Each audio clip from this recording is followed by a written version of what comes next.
अब या तो एरर होगा वन साइडेड या फिर होगा टू साइडेड, या तो एरर होगा वन साइडेड या फिर होगा टू साइडेड। रेक्टिफाई कैसे होंगे, रेक्टिफाई कैसे होंगे?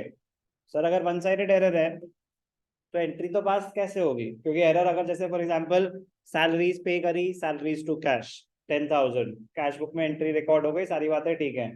अब जब पोस्टिंग की बारी आई, जब पोस्टिंग की बारी आई सैलरीज में दिखाना भूल गए, तो गलती तो सिर्फ सैलरीज में है, गलती तो सिर्फ सैलरीज में है। अब इसको कैसे रेक्टिफाई करें? हमें पास करनी है रेक्टिफिकेशन की जर्नल एंट्रीज, और जब जर्नल एंट्री पास करते हैं तो every adjustment entry, every transaction has two aspects. तो अगर गलती ही सिर्फ एक ही एस्पेक्ट में है तो जर्नल एंट्री कैसे पास कर देंगे? तो one sided errors are rectified using a suspense account. One sided errors are rectified using a suspense account. What is a suspense account? Suspense account is a temporary account. Suspense account is a temporary account which is opened to rectify one-sided errors. बस इतनी सी definition है. What is a suspense account?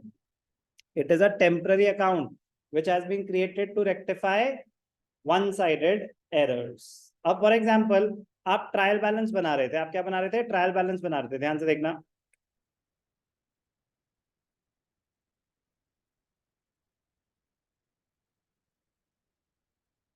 तो क्या हुआ?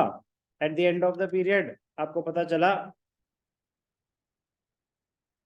कि debits हैं आपके 5 लाख और क्रेडिट्स हैं 1 लाख। या नहीं नहीं, ज्यादा इतना नालायक भी नहीं हो तुम लोग। क्रेडिट्स हैं 4 लाख, मैच नहीं कर रहे डेबिट्स और क्रेडिट्स। अब क्या एरर है?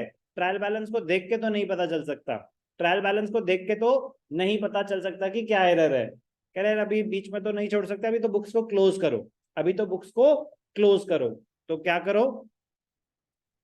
जो भी डिफरेंस है उसको कहां डाल दो? सस्पेंस अकाउंट में। बचपन में हमने एक चैप्टर किया था ट्रायल बैलेंस। अगर ट्रायल बैलेंस में हमने सारे डेबिट्स और क्रेडिट्स सही जगह दिखा दिए हैं, फिर भी हमारा मैच नहीं कर रहा डेबिट्स और क्रेडिट्स, तो हम क्या करते थे? डिफरेंस को डाल देते थे सस्पेंस अकाउंट में। मतलब कुछ गलती है, ट्रायल बैलेंस मैच नहीं हो रहा, कुछ गलती है। क्या गलती है? ढूंढेंगे अभी, वो ढूंढेंगे अभी। तो अभी जो हम कर रहे होंगे रेक्टिफाई, क्या कर रहे होंगे? Rectification of errors after preparation, after preparation of trial balance, after preparation of trial balance. की ट्रायल बैलेंस बना रहे थे, ट्रायल बैलेंस बनाते वक्त पता चला कि हमारे डेबिट्स और क्रेडिट्स मैच नहीं कर रहे, दोनों में कुछ डिफरेंस आ गया है।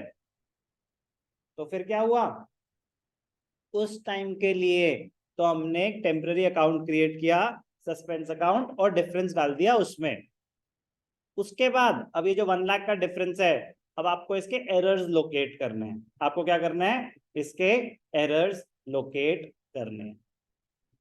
तो अभी क्या हुआ? अभी सस्पेंस अकाउंट में क्रेडिट बैलेंस आ रहा होगा या डेबिट बैलेंस? इस बस इतनी सी चीज अगर आपके सामने है, सस्पेंस अकाउंट में क्रेडिट बैलेंस आ रहा है। अब आपको ढूंढना है कि 1 लाख का एक एरर है या मल्टीपल एरर्स हैं, कुछ भी हो सकता है। तो अब हम जैसे जैसे एरर्स लोकेट करते जाएंगे, ध्यान से सुनना, जैसे जैसे एरर्स लोकेट करते जाएंगे सस्पेंस का बैलेंस कम होता जाएगा। एंड में अगर सस्पेंस अकाउंट का बैलेंस 0 हो जाए, इसका मतलब all the errors have been located and rectified correctly. अगर सस्पेंस में फिर भी बैलेंस रह जाए, अगर सस्पेंस में फिर भी बैलेंस रह जाए, तो दो चीजें हो सकती हैं, या तो आपने रेक्टिफिकेशन सही से नहीं करी, या सारे एरर्स अभी लोकेट ही नहीं हो पाए, सारे एरर्स अभी लोकेट ही नहीं हो पाए। दो चीजें हैं, अगर सस्पेंस का बैलेंस मैच कर जाए, कि आपको बताया कि यार 1 लाख का ना डिफरेंस आ रहा है, ये कुछ एरर्स हैं, जरा देखो कैसे रेक्टिफाई होंगे, तो आपने रेक्टिफाई करे, उसके बाद सस्पेंस का बैलेंस हो गया निल, तो इसका मतलब all the errors have been rectified correctly. लेकिन मैं कह रहा हूं कि अगर उसके बाद भी बैलेंस रह जाए, तो बैलेंस रहने के दो रीजन है, या तो आपने रेक्टिफिकेशन सही से नहीं करी, या सारे एरर्स अभी लोकेट ही नहीं हुए। कोई डाउट? तो हम शुरू करेंगे रेक्टिफिकेशन। तो जब भी हम ट्रांजैक्शन रीड करेंगे तो हमें यह आइडेंटिफाई करना होगा कि वन साइडेड है या टू साइडेड है। क्यों? क्योंकि जो वन साइडेड एरर है वो कैसे रेक्टिफाई होंगे? They will be rectified using a suspense account. तो अभी देखेंगे कैसे सस्पेंस अकाउंट यूज होता है। टू साइडेड एरर्स हैं तो नॉर्मल जर्नल एंट्री पास होगी, दो अकाउंट्स इन्वॉल्व है तो उनमें आपस में ही जर्नल एंट्री पास हो जाती है, सस्पेंस की जरूरत नहीं पड़ती। तो जब भी ट्रांजैक्शन रीड करेंगे आपका प्राइमरी ऑब्जेक्टिव क्या होगा?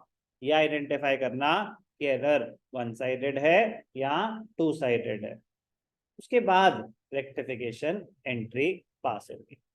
तो चलो शुरू करें।